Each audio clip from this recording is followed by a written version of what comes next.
Welcome to the Ozone Football Podcast. Rob Ogden and Tony Gerdeman here to recap last Saturday's game and look forward to Ohio State's first road game of the season, Saturday night at California. How's it going, Tony?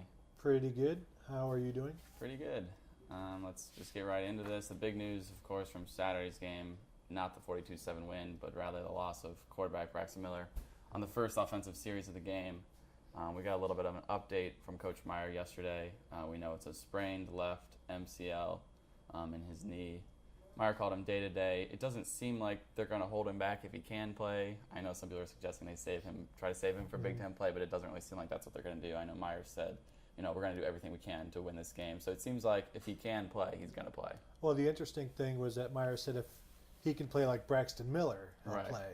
Right. So does that mean if he can play, or if he can play like Braxton Miller, he'll play? Yeah. So there's two different qualifiers there, I think, or there's a qualifier there. So we'll find out more today with Urban Meyer's teleconference where he is, because he was saying it would take 48 hours before the pain starts going down. Right. And they'll know more at that point, which is where we are now. Philly Brown said yesterday he ran into Miller getting treatment, and he said that he would be really surprised if Miller doesn't play. Like you said, we'll obviously know more later in the week, but as of Tuesday morning, your prediction, does Miller play? Yeah, I think he plays just to keep him refreshed. He won't play much next week against Florida A&M, so you have to get him some touches here as well before Big Ten play starts. Yeah, maybe a better question is, if he can play, does he play the whole game? I mean, we were surprised in the Buffalo game that he was out there for as much as he was. So maybe in this game, even if they get up fairly big, if the game's pretty much over by the fourth quarter, do they keep Miller in or they go to Guyton at that point? At that point, you have to go to Guyton because he is still coming off of an MCL sprain. Right. So you have to be wary of that. And they brought other guys along slowly. They've been bringing Corey Lindsley back slowly from his foot injury. So it's sort of their practice. Do you think he plays? I think he does. But the thing with Miller is he gets knocked out so often, and he always comes right back. Exactly. Remember the Purdue game last year? He went to the hospital. Right. He comes back and he's fine the next game. That's the other thing. You see these, you see what looks like is something very bad. You don't know how he's going to make it back, but he always does. And, that then leads to people questioning his durability. But, he still comes back pretty quickly, which is a testament, but he's still getting hurt all of the time. Yeah. But I think his history would suggest that he'll be right back. I agree. Meyer was asked yesterday if he thought that Miller was injury prone. The way he said that he was fearless. Right. So, I guess that's a good way to put it. Meyer said he could have played last Saturday if they needed him. He could have come back in the game, but it was by the time he got back on the field with his brace or whatever, it was 21-0. Yeah, there was no point. There was no point. We hear from all the players and the coaches that the offense doesn't change much when Kenny Guyton gets in, that they don't have to change the playbook. But how is the offense different? Because we know it is. Kenny Guyton's not Braxton Miller. As good as he is, he's not a Heisman Trophy candidate, and the team's not the same without Miller. So what's the biggest difference, when Miller comes into the game, or when Guyton comes into the game, as opposed to when Miller's in there? I think one big difference is how the defense approaches the Ohio State offense at that point, because then the quarterback is less of a threat to run. And then you saw on that Aztec formation, they called it, when Kenny Guyton ran free because they weren't as worried about him as they would have been with Braxton Miller. Because if Braxton Miller is in that formation, which they designed for him, then it's obviously looking like some type of quarterback draw. Yeah. But with Guyton in there, things change a little bit. The coaches, I don't know if it was Urban or Ed Warner, said that there's no change. But then 1 second after that, it said, well, it's about a 90%. They have 90% of the playbook open for Guyton. Right. So there are different things in there, and you don't expect Guyton to run as much as Braxton would, even though this past week he did. Yeah, and he had a decent game. He was 19 for 28. He had two passing touchdowns, one rushing. He had that one interception on that ball that he underthrew. But they didn't miss Miller too much in this game. I don't know how much against Cal, how much they would miss him if he wasn't able to play. Obviously, as the season goes on, I think the difference between Miller and Guyton would be much more noticeable in Big Ten play than it is against San Diego State. Yeah, definitely. We saw Northwestern beat Cal with their backup quarterback, with their number 2, who is sort of a co-starter. Sure. I don't see, I wouldn't expect Ohio State's offense to have trouble doing that with Kenny Guyton. Yeah. Portland State put up 400 yards of total offense on Sure. Cal in the first half last week. So I think a Guyton-led offense could do 300 yards. Apparently, one of the biggest differences, which I was surprised to hear from the guys yesterday, between Guyton and Miller is just Guyton's presence in the huddle. Mm-hmm. Apparently, we know he's a lot more outgoing than Miller is. But even when he gets up to the line and runs the play, apparently he's talking a lot of trash afterwards. Philly Brown was saying that he's talking trash to the defenses.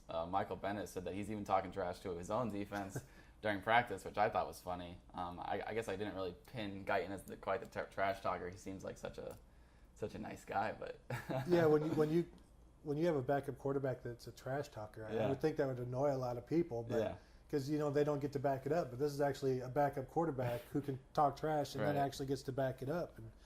And Philly was asked yesterday, what does he say to other teams, and Philly said it's not appropriate to repeat. So it's he's an interesting guy all around, I guess. Maybe they need to mic him up. Yeah, that would be interesting. I'd like to hear that.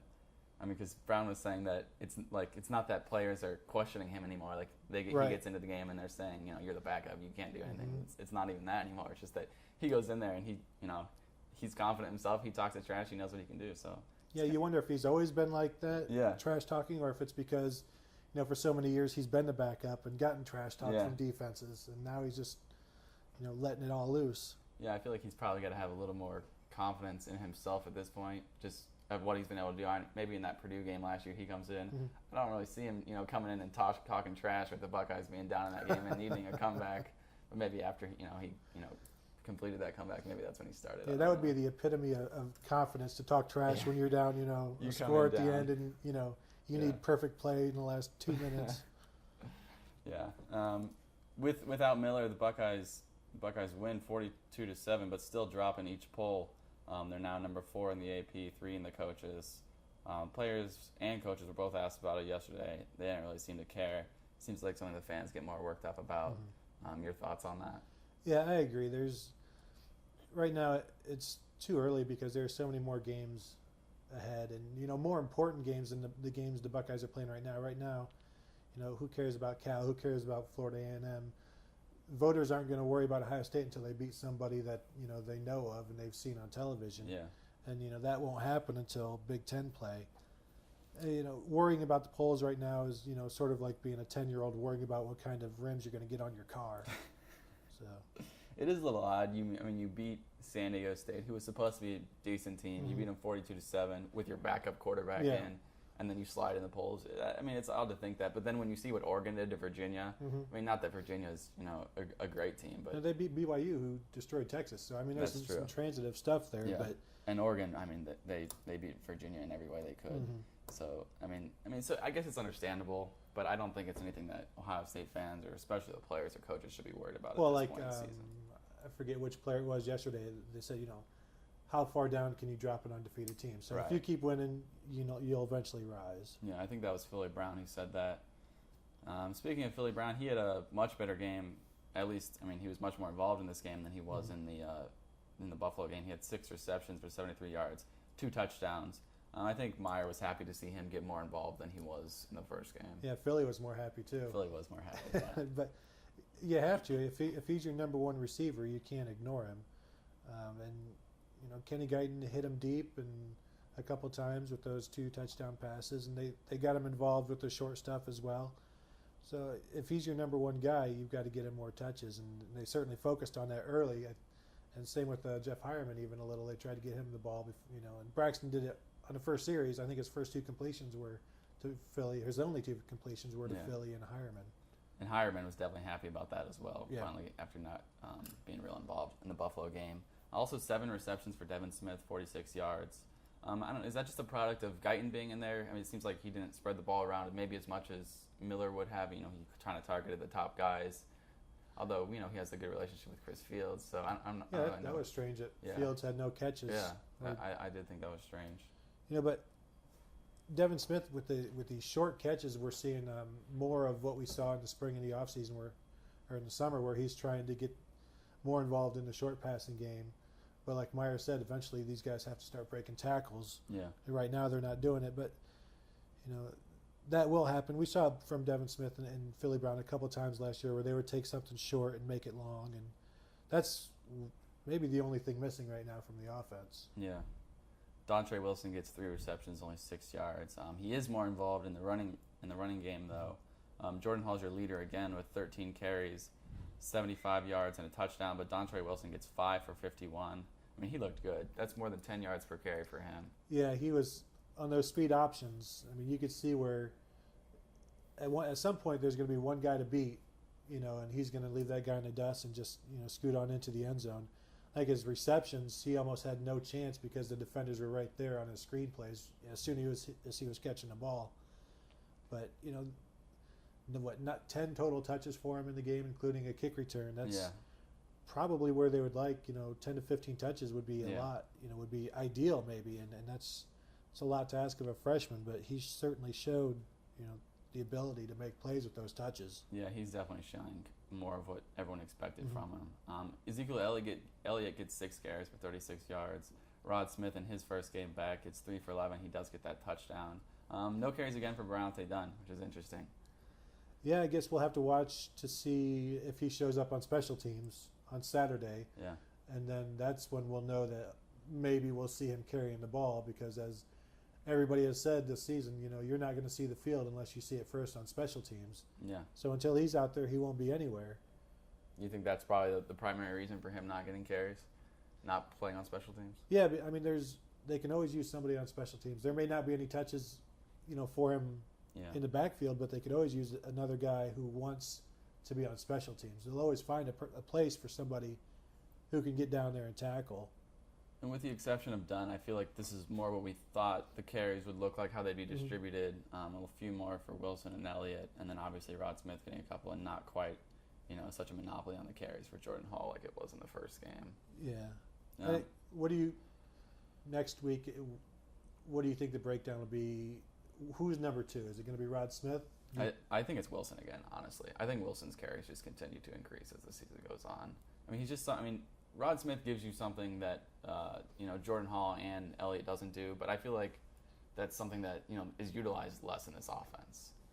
With Wilson, he's just so dynamic. You can get him out there on the side and just 10 yards per carry, like on 5 carries, he had the touchdown. You can't ignore that. Exactly.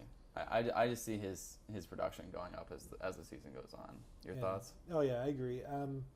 I'm interested to see where Elliott and Rod Smith fall in terms of number of touches, because we've already seen Elliott pass up Dunn and Warren Ball. So if he passes up Rod Smith, I mean, that would be pretty impressive. So it's going to be interesting to see that breakdown. I think, like you said, you can't ignore what Wilson has done with the ball, but also Elliott's averaged 6 yards a carry last week. He wasn't bad, and he had with the way they're utilizing the quarterback in the running game, those guys that can hit the home run are even more valuable. The thing with Rod Smith too is once Hyde comes back, I mean, how much is Rod Smith going to get? Yeah, that's the thing. They're both pounders in there, and that's Hyde's role. Right. How many carries are you going to take away from him? But because every team in the nation would like to have that sort of problem. So we talked about Wilson and Elliott. What about some of the other young guys? Joey Bosa played most of the game in the absence of Washington. He continues to look like a guy that's going to be a star at some point in his career. He looks completely at home on the Ohio State defensive line. He doesn't look like a freshman.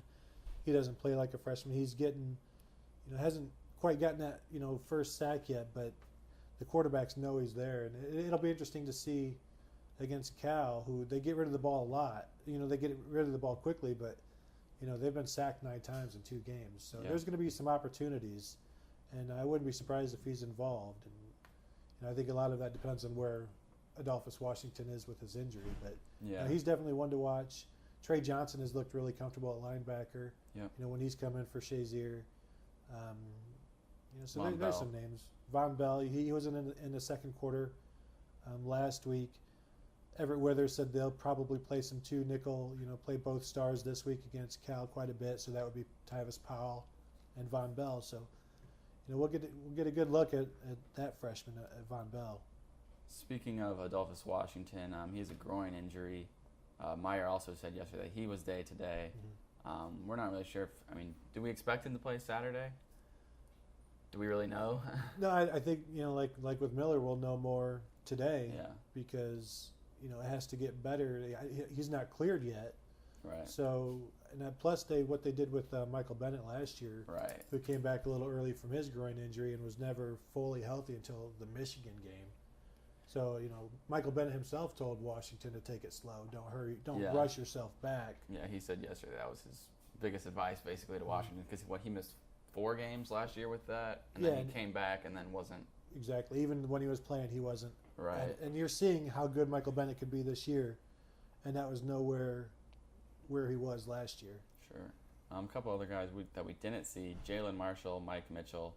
I guess it's a little surprising maybe not to see Jalen Marshall in there. Is there a possibility that he could be a redshirt? I think in an ideal world, both of them could redshirt because then that just adds to the recruiting class next year. Yeah. It brings because right now, are you missing anything not having Jalen Marshall in there? Because once you get Hyde back, you've got Jordan Hall at H, Dontre Wilson at H, Chris Fields, who had 2 touchdowns in the first week at H. Yeah. How many do you need?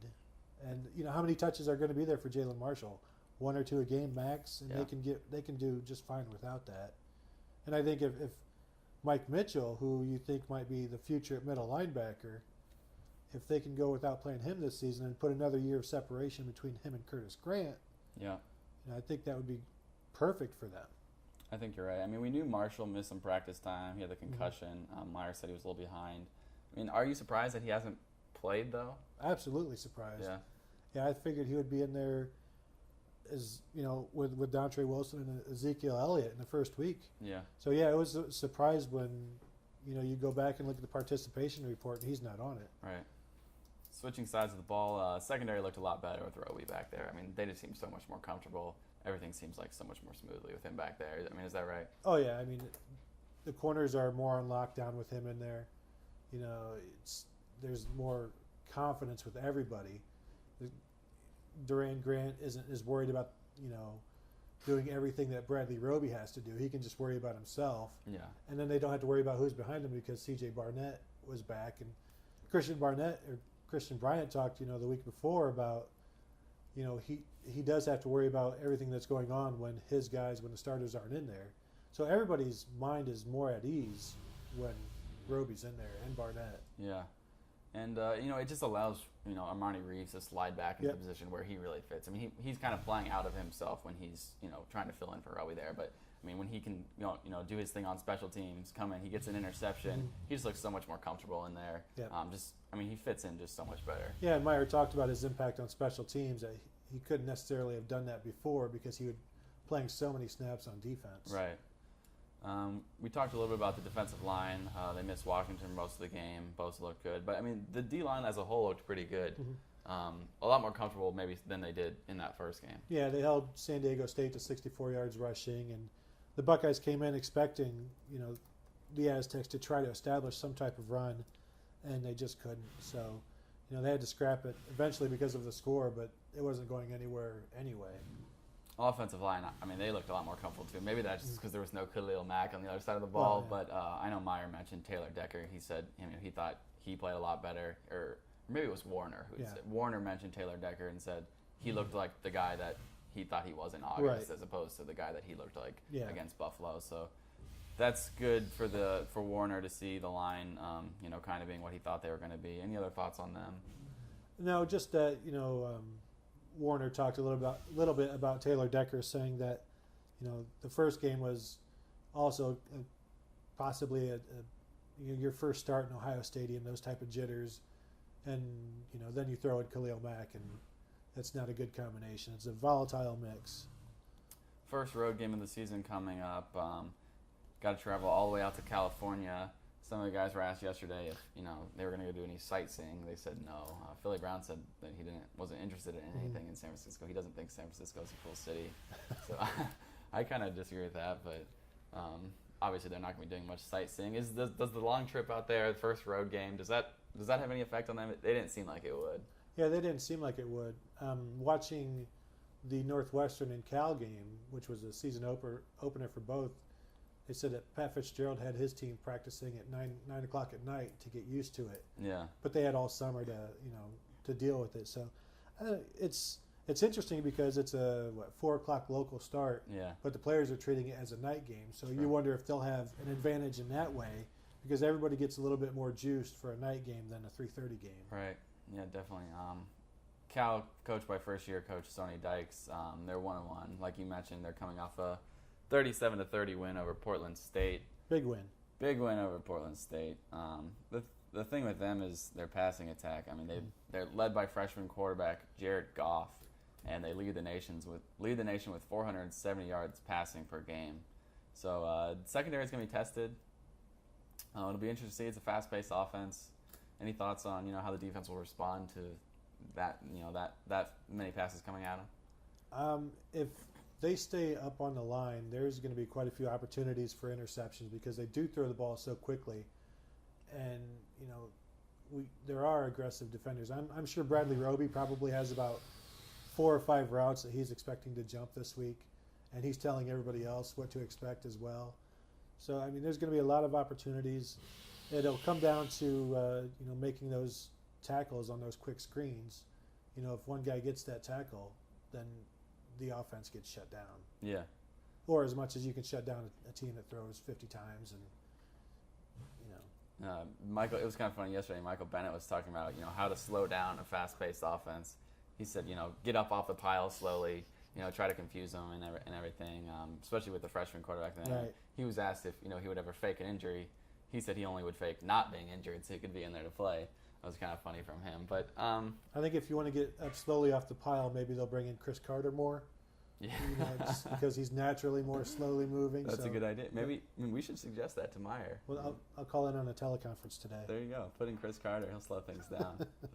But I think I think the secondary honestly is excited. They like playing in these games where they're targeted. They get chances to make plays.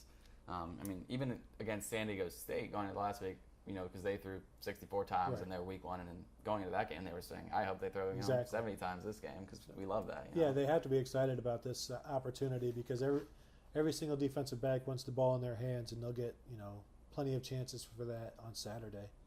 Meyer was asked about last year's game against Cal. That one was obviously a little closer than Buckeye fans and the Ohio State coaches and players probably even expected. But he was saying that game, it's completely different teams now because the new coach, the Buckeyes are a different team than they were then. He said that game, he didn't think that game will have any impact on things this year. Right. I mean, they weren't even looking at film or anything from that game. No, I think the only coincidences are Bigelow at running back and the uniforms. Those are the only similarities because the defense is at 4-3. It's something the Buckeyes see every day, and the offense is completely different. Last year I think Cal put up over 500 yards against the Buckeyes, but those came via big broken tackle plays. Sure. For Cal to do it this week, it's going to be a lot of the short stuff here and there, and constant motion. And every play that Cal runs, basically, if it's a pass, there'll be a look of a run. There'll be some sort of a play action as well. And even on the handoffs, Goff will fake a throw, like doing the old Brett Favre thing. So there's going to be a lot of deception, but it's just constant motion. Yeah, it's interesting when you play a team one year and then the next year you play them again. You don't watch any film from Exactly, that game last year. But they said that they've been watching film from Louisiana Tech, which is where Dykes came from. So and that offense was a fun one to watch when he was there. So I think it'll be a fun game to watch just on how California plays. Yeah, I think they'll get a pretty good idea because from what Withers was saying, there's very little difference between the Louisiana Tech offense and what they've seen from Cal. So I think they're going to be pretty comfortable against it. As far as knowing what's coming, the execution is the hard part. Yeah. One interesting thing, they said that Meyer said that they would bring 4 quarterbacks. Yeah. JT Barrett, who hasn't played. I assume they hope to redshirt him. Yeah, that's what Tom Herman said. A couple of weeks ago that. Again, in this ideal world, they would redshirt him. I think it's interesting that he's pushing Cardale Jones at this point. Yeah. Because, if you still have to play the best players, but if they would want to redshirt him, you would think they'd be giving Jones more of the work. Right. Yeah, it'll be interesting to see. I doubt either of them plays. I highly doubt either of them plays because. Well, if Jones didn't play last week. Right. Maybe if. The only scenario I could see one of them playing is maybe Miller doesn't play. Maybe Guyton plays the whole game. They get out to a huge lead, and they want to, bring somebody in for Miller or for Guyton. That's really the only scenario, unless Miller doesn't play and Guyton gets hurt, which Well, how do you hurt Superman? exactly. Another interesting thing, they hired a defensive coordinator who was at Wisconsin. California did. So Meyer said that they've been watching tape on Wisconsin from last year, from the Wisconsin game. So they're watching tape from the Ohio State-Wisconsin game to prepare for the Cal game, but not from the Ohio State-Cal game. Yeah, Louisiana Tech and Wisconsin. That's right. Heavy rotation. So it should be a fun game to watch. Any predictions for the game as far as how things play out with the offense or with the defense going up against that fast-paced offense? Well, considering what other teams have done to Cal, if Ohio State doesn't put another 42 points on the board, I think everybody involved would be disappointed because, it's not a good tackling team. Northwestern was able to get to the edges. Those are two things that Ohio State can pound the middle and force tackles, and they can get Dontre Wilson out on the edge. So I would think there would be some big plays for the Buckeyes. They should score a bunch of points.